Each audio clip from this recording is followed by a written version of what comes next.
Hey guys, Kripparrian here. Today I'm going to walk you through the Sindragosa encounter in Icecrown Citadel. For this encounter you're going to have 2 tanks and 3 healers. The boss does a breath, a cleave, as well as a tail wipe, so you want to have your raid positioned to one side of her. We chose the right side, as you can see here, because the left side currently has some pathing issues.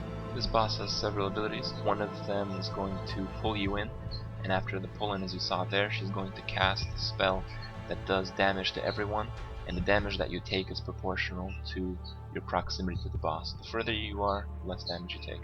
You saw there she lifted off the ground, and we have these 2 people who have like triangles above their heads. These guys who get triangles, there's going to be 2 of them in 10 man. They're going to get blocked, as you saw there. And when they get blocked, they do AoE damage, so when they go to the center, they want to be a little bit spread out when the block hits them. So right now we're DPSing these blocks, and if you see in the back over there, there's these swirlies, and those swirlies designate that she's going to nuke that area on the ground. So you want to position yourself to line of sight the swirly with the block. Alright, so she's back on the ground. Now we're going to go over 2 of the main abilities in the fight. Whenever you cast a spell or do a melee attack, you're going to get a debuff that's going to do magic damage to you. Any melee attack made against the boss has a chance to proc a debuff that gives you a dot that refreshes your previous dots. For the most part, this is a pretty insignificant debuff, except for classes that attack very quickly, such as rogues and enhancement shamans. If you're one of these classes, you probably want to have this debuff cap out at about 6 or maybe even 7.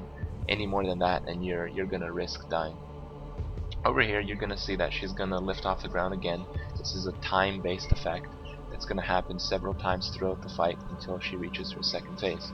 See over here that I'm using a death and decay, so people who have the triangles can spread out accordingly and have something to guide their range. There's 4 swirlies that come down. We want to get these blocks to about 30% right until the last one comes, and when the last one comes you want to break them.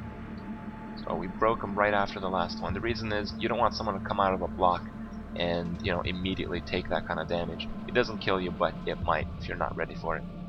Now the other debuff, and this one affects casters rather than melee, he'll place a 30-second debuff on any ranged target, and whenever a player with this 30-second debuff, you can see my focus target has it, whenever they cast a spell, they're gonna gain another debuff, and with this new debuff, after 8 seconds of you casting a spell, you're gonna take 2,000 damage.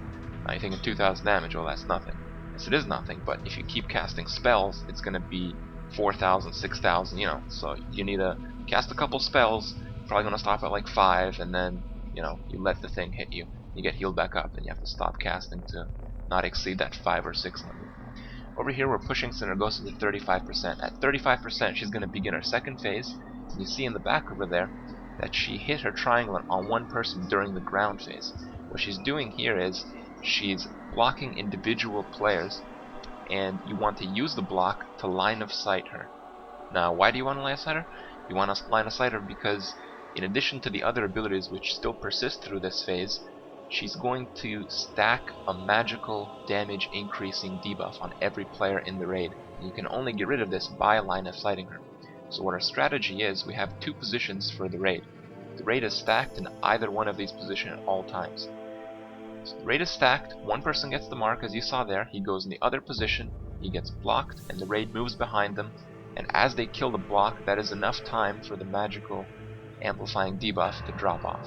Now the real tricky part of this fight comes with tank switching.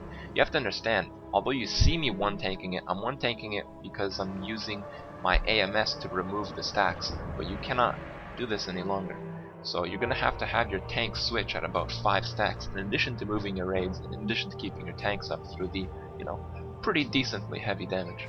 This boss is overall pretty easy in terms of tuning, but there's a lot of points where individual players in your raid can wipe you. So when you're doing this boss, you want to make sure you see who's killing themselves.